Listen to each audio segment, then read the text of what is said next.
Bonjour Laure Mandeville, vous êtes grand reporter au Figaro, vous avez été correspondante à Moscou, à Washington. On va parler dans quelques instants de votre nouveau livre qui s'appelle « Les révoltés d'Occident, de Trump à Zemmour ». Que se passe-t-il vraiment? Un mot d'abord de la Russie. Vous étiez venu sur ce plateau il y a quelques semaines pour nous en parler.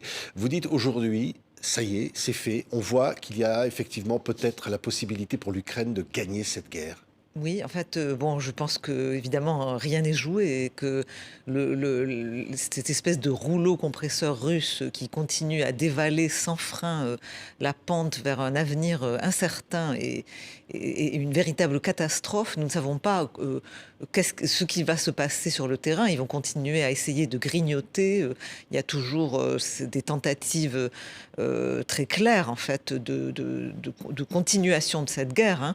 Mais c'est vrai que je pense qu'a grandi en Occident et notamment aux États-Unis dans l'administration Biden et chez les alliés le sentiment que cette résistance ukrainienne était une chance extrêmement importante qu'il fallait saisir et que surtout le péril représenté par le régime de Vladimir Poutine était trop grand pour que l'on ne mette pas tout ce qu'on pouvait dans la bataille pour essayer de l'arrêter. Je crois qu'il y a cette conviction qu'on est face à un danger qui, si il n'est pas arrêté maintenant, pèsera en fait sur l'avenir de l'Europe et du monde de manière extrêmement dangereuse. Oui, oui. Alors les Occidentaux qui continuent, ils viennent de voter encore de nouvelles sanctions, qui durcissent ces sanctions, qui fournissent de l'aide militaire à l'Ukraine. On voit même Israël maintenant qui va le faire, après les déclarations du ministre Lavrov en Russie qui disait que Hitler avait du sang juif.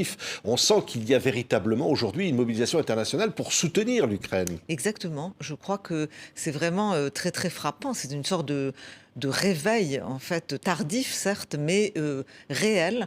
Et c'est vrai qu'Israël a été, au début de cette crise, dans une situation assez un peu ambiguë, qui a été d'ailleurs critiquée par le président ukrainien Zelensky. Et il y avait ils ont tenté une sorte de médiation, mais qui n'en était pas vraiment une. Et c'est vrai qu'Israël voulait ménager sa relation avec la Russie parce qu'ils ont besoin de l'accord russe en Syrie, où ils font face aux Iraniens, comme vous savez. Il y a une sorte de face-à-face, en fait, israélo-iranien. Et ils ont besoin de Poutine, qui jusqu'à présent a fermé les yeux sur les actions israéliennes contre le Hezbollah en Syrie. Et donc, ils avaient voulu ménager la Russie de ce point de vue. Mais aujourd'hui, je crois qu'ils ont pris conscience du côté, je dirais, vraiment très inquiétant, en fait, des déclarations russes, des plus hauts responsables qui continuent à lancer dans tous les sens leurs affirmations sur le fait qu'on doit dénazifier, déseuropéaniser. C'est vrai qu'il y a une grande inquiétude, en fait, sur cette équipe russe qui paraît d'une certaine manière, dans une rationalité qui paraît folle aux Occidentaux. Oui, alors, risque d'extension du conflit, menace à la télévision russe d'attaques nucléaires, où on voit des images, montages, où on voit Paris détruit. Voilà. Et en même temps, des attaques sur le sol russe, désormais. C'est ça, c'est que au fond, on ne sait pas très bien. Il semblerait que, au fur et à mesure que la panique monte au Kremlin face à ce qui est quand même peut être perçu comme des revers absolument fracassants de l'armée russe face à la résistance ukrainienne, donc on augmente la rhétorique. Elle est de plus en plus va-t-en-guerre, de plus en plus extrémiste, de plus en plus fracassante. Et de l'autre côté, on ne voit pas très bien ce qui se passe, mais on voit des explosions à travers le territoire russe contre des installations. Il y a eu par exemple une maison d'édition qui tout d'un coup a pris feu, qui avait décidé d'interdire tout livre qui publierait le mot Ukraine et devait être interdit, et hop, on voit qu'il y a un incendie qui frappe cette maison d'édition. Donc, est-ce qu'il y a une sorte de résistance qui s'organise? Est-ce qu'il y aurait dans la hiérarchie russe des gens qui se préparent à une forme de révolution de palais? Toutes ces hypothèses, évidemment, sont envisagées dans les états-majors occidentaux sans qu'on sache vraiment comment lire tout ça. Mais ce qu'on voit, en tout cas, c'est que des généraux russes sont frappés, des les oligarques sont découverts morts dans leur maison avec toute leur famille, soi-disant suicidés. Et donc tout cela donne un sentiment de grande imprévisibilité, de quelque chose d'assez obscur finalement à lire. Oui, oui. En tous les cas, il y en a un qui a dit « Si j'ai perdu, c'est à cause de Poutine ». C'est Éric Zemmour à l'élection présidentielle française. J'en viens à votre livre, Les Révoltés d'Occident, que vous publiez, de Trump à Zemmour. Que se passe-t-il vraiment aux éditions de l'Observatoire? Oui, c'est vrai, il a raison de dire, Éric Zemmour, qu'il a échoué à cause de Poutine. Oui, je crois que c'est en tout cas vraiment des raisons absolument majeures de son échec. Je crois que Éric Zemmour avait entamé en fanfare en fait cette campagne, réussissant à mettre comme sujet au cœur de cette campagne la question existentielle de l'avenir de la France, les questions qui hantent en fait une grande partie des Français liées à l'immigration, à la question de la place de l'islam dans la société française, à l'islamisation, à la question de l'insécurité, de la communautarisation de la France, de son archipélisation, du comment on va continuer à vivre ensemble alors que toutes ces communautés finalement se mettent en place, se durcissent. Et donc il avait mis tout ça dans la campagne et je pense avec un certain succès. Il a fait des erreurs sur pas mal de points. Il a peut-être été trop clivant, parfois extrême dans sa rhétorique ou choisissant des sujets qui peut-être étaient pas nécessairement très pertinents. Oubliant le pouvoir d'achat, par exemple. Oubliant le pouvoir d'achat, oui. ayant du mal à s'adresser à la France sur les autres sujets, et notamment les sujets socio-économiques, ce qui a profité à Marine Le Pen. Son soutien à Poutine. Mais effectivement, je pense que il est en fait en février, après des hauts et des bas, environ à 15% dans les sondages, à peu près à égalité avec Marine Le Pen. Et à ce moment-là, la guerre surgit dans cette campagne et le frappe de plein fouet parce qu'il s'est tellement engagé intellectuellement, idéologiquement, dans une espèce de continuité avec Poutine, d'admiration pour l'homme fort, de conviction qu'il faut se détacher de l'Amérique et un anti-américanisme viscéral chez lui et cette espèce de tropisme pro-russe qui ne veut pas voir en fait la nature de ce régime. Et évidemment, ça va le frapper de plein fouet et à partir de là, il s'effondre. Mais ce que vous dites dans ce livre, Laure Mandeville, c'est qu'au fond, on aurait peut-être tort, entre guillemets, de l'enterrer, parce que vous dites, au fond, il représente un mouvement international, vous le situez même avec Trump, qui est une espèce de lame de fond. Absolument, c'est que pour moi, je pense que le résultat de l'élection et même la dynamique politique que nous voyons aujourd'hui se mettre en place en France cache une situation qui me paraît une situation quasi révolutionnaire en France. C'est-à-dire que je pense qu'il y a des problèmes de fond et une lame de fond, effectivement, de révolte, notamment au sein du peuple, qui est profonde et qui va durer. Alors c'est vrai que je ne sais pas si Éric Zemmour continuera à porter ces couleurs, puisqu'il a quand même échoué. C'est un échec total, Absolument. 7%, C'est un énorme échec et il va avoir beaucoup de mal aux législatives, puisqu'il n'arrive pas à faire alliance avec Le Pen. C'est une sorte de combat de cette droite nationale extrêmement aiguë. Et donc, mais ces problèmes vont rester. Et je pense que cette angoisse existentielle des Français, qui en réalité est à la fois socio-économique et culturelle, c'est les deux à la fois, et elle va perdurer et on le voit très bien. Regardez ce qui s'est passé aux États-Unis. Le Trumpisme dure, le Trumpisme perdure, c'est-à-dire qu'il y a toujours les mêmes questions qui sont posées, il y a toujours cette espèce de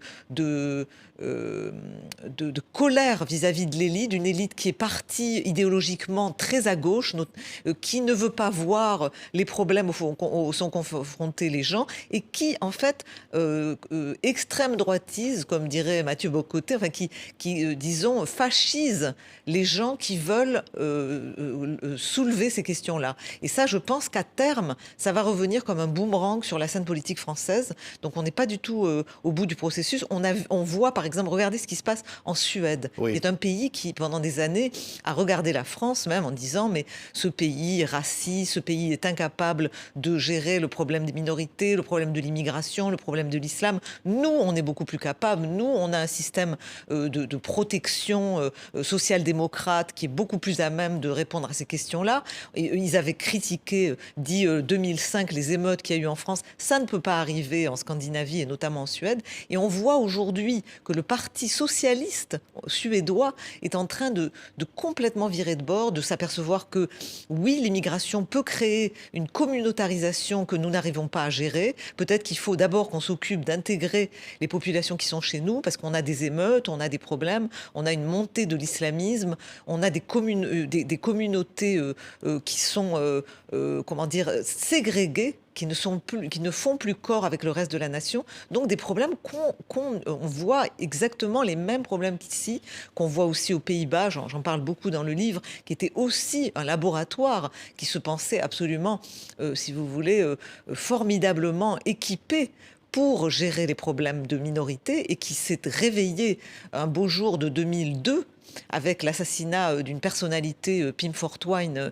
qui a été assassiné parce qu'il disait que l'immigration était trop importante, que les Pays-Bas étaient en train d'être dilués. Enfin, toutes ces questions-là, alors que c'était au départ un homme de gauche, qui était libertaire, qui était homosexuel et qui est devenu en fait le porte-voix de ces problèmes-là. Donc tout ça pour dire en fait que il y a des porte-voix très différents et parfois ils sont totalement imparfaits, parfois ils sont incapables en réalité de répondre à ces questions. Mais c'est vrai que l'idéal, selon moi, ce que je dis, c'est qu'il y ait un dialogue avec les partis traditionnels et ces partis populistes, et que peu à peu les revendications soient discutées, soient intégrées pour qu'on n'aille pas vers une confrontation explosive. Oui, ce que vous dites aussi, c'est qu'Emmanuel Macron est élu il y a 5 ans sur la base finalement de cette explosion des partis traditionnels, en pensant qu'il allait faire rempart à cette montée des extrêmes droites. Et ça n'a pas été le cas. Pas du tout.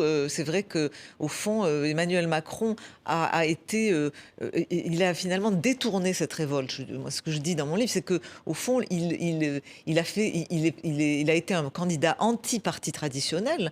Donc les gens ont cru que c'était un candidat anti-système. Mais en réalité, Emmanuel Macron, c'est un représentant de cette élite justement globaliste qui finalement se méfie en partie de la nation, en tout cas pense qu'il faut aller un peu au-delà, qui voit le post-national, le supranational. Et donc, il ne pouvait répondre qu'imparfaitement à ces questions-là. Et c'est vrai qu'il a beaucoup déçu. Et vous voyez bien que Marine Le Pen, même si elle a perdu, a gagné 2,6 millions de voix supplémentaires. Donc, vous citez d'ailleurs aussi le phénomène des Gilets jaunes. Exactement. C'est apparu assez rapidement. Exactement. Oui. Et tout ça fait partie en fait du même processus. C'est vrai que Marine Le Pen n'a absolument pas convaincu sur certains sujets où elle est apparue aux Français inapte à assumer le pouvoir. Et c'est vrai que par exemple sur la question de la Russie, elle aussi, elle a fait très peur parce qu'il y a toujours cette fascination de l'homme fort, cette capacité à finalement ne pas voir le réel, la dangerosité de cet homme de Poutine. Donc là-dessus, ça a beaucoup joué aussi. Et les Français se posent des tas de questions sur elle. Mais les thèmes qu'elle porte, je pense, continuent à avoir un écho. Et il faudra bien leur donner une forme de réponse. Oui. Quand vous dites, finalement, les révoltés d'Occident, qui sont-ils, finalement? Parce qu'on a l'impression qu'il y a une espèce d'international de ces révoltés. Ils n'ont pas de nation, ils n'ont pas forcément de drapeau. C'est-à-dire que je pense que ces révoltés d'Occident, ont un drapeau, parce qu'en fait, ces révoltés, au fond, ils se révoltent aussi contre la globalisation. C'est-à-dire cette révolte, elle se met à mûrir et à grandir en 91, quand finalement le mythe de la globalisation heureuse commence à s'effriter. C'est-à-dire qu'on pensait que les frontières ouvertes, les flots à la fois migratoires de marchandises, le libre-échange allait régler les problèmes, mais on s'aperçoit que la globalisation, disons, dans le domaine économique, va marginaliser et frapper une grande partie des classes populaires en Occident, et donc ils ne se retrouvent pas dans cette globalisation, et c'est là que le fossé finalement grandit entre les élites et une partie du peuple, et donc ils se sentent oubliés. Il y a la désindustrialisation, le win-win, ce n'est pas pour eux. Et donc, va grandir cette colère, et ça s'accompagne de flux migratoires de plus en plus importants, qui pour eux représentent une forme de concurrence. Et c'est vrai qu'on voit très bien que les partis de gauche, à travers l'Occident, aussi bien le Parti démocrate aux États-Unis, que le Parti travailliste en Grande-Bretagne, que le Parti socialiste en France, peu à peu, disons, oublie un peu la classe ouvrière, les classes populaires. Qui sont reprises par une gauche plus radicale, Mélenchon par exemple en France. C'est ça, et vont plus s'intéresser à, disons, aux nouveaux, si vous voulez, damnés de la terre, qui sont les immigrés, qui sont les minorités. Et donc vous avez peu à peu une gauche qui devient une gauche beaucoup plus culturelle, qui porte le flambeau de la justice sociale dans toutes ces, mais plutôt justement des immigrés ou des minorités sexuelles, etc., les femmes. Et vous avez les classes populaires qui se retrouvent au fond un peu abandonnées et qui s'en vont vers l'extrême droite qui les accueille. Et ce sont des gens qui sont aussi préoccupés de la nation. Et au fond, ils sont pris disons, en étau entre d'un côté la globalisation, et donc le supranational, et le niveau des minorités. Et eux, il y a le niveau national qui se retrouve un peu vidé de sa substance, et ça les inquiète. Parce que la nation, ça a été le cadre qui a permis justement la protection, la préférence nationale, mais aussi l'organisation de la démocratie. Et dans un cadre national. Et aujourd'hui, c'est vrai qu'on voit que ce cadre a explosé, et on est un peu dans un tâtonnement sur la recomposition à la fois politique et aussi entre le national, le supranational, donc l'Europe. Il y a un tâtonnement. Regardez aussi beaucoup, ce que je raconte aussi, c'est que l'Europe centrale, elle aussi, a fait partie de ces révoltés, parce qu'eux aussi, il y a eu un quiproquo entre les élites d'Europe de l'Ouest et d'Europe centrale, qui, eux, venaient en Europe, mais avec l'idée de, justement, au contraire, récupérer le national. Parce qu'ils avaient été dans la prison des peuples soviétiques, et ils voulaient se libérer en tant que nation. Et ils se sont confrontés à des élites occidentales qui, elles, favorisaient plus le niveau européen et n'étaient pas d'accord pour laisser trop de poids à la nation. Il y a eu cette confrontation qu'on a vue, par exemple, avec les Polonais, avec les Hongrois, et on est aujourd'hui dans une recherche d'ajustement entre les deux. Donc on est dans une recomposition, mais c'est vrai qu'aussi dans un délitement, et c'est ça qui provoque, je pense, cette ébullition, ce côté révolutionnaire dont nous parlions. Qui disait qu'au fond, il n'y a plus de plafond de verre, comme on disait, que donc demain, l'extrême droite peut diriger de grands pays démocratiques comme la France.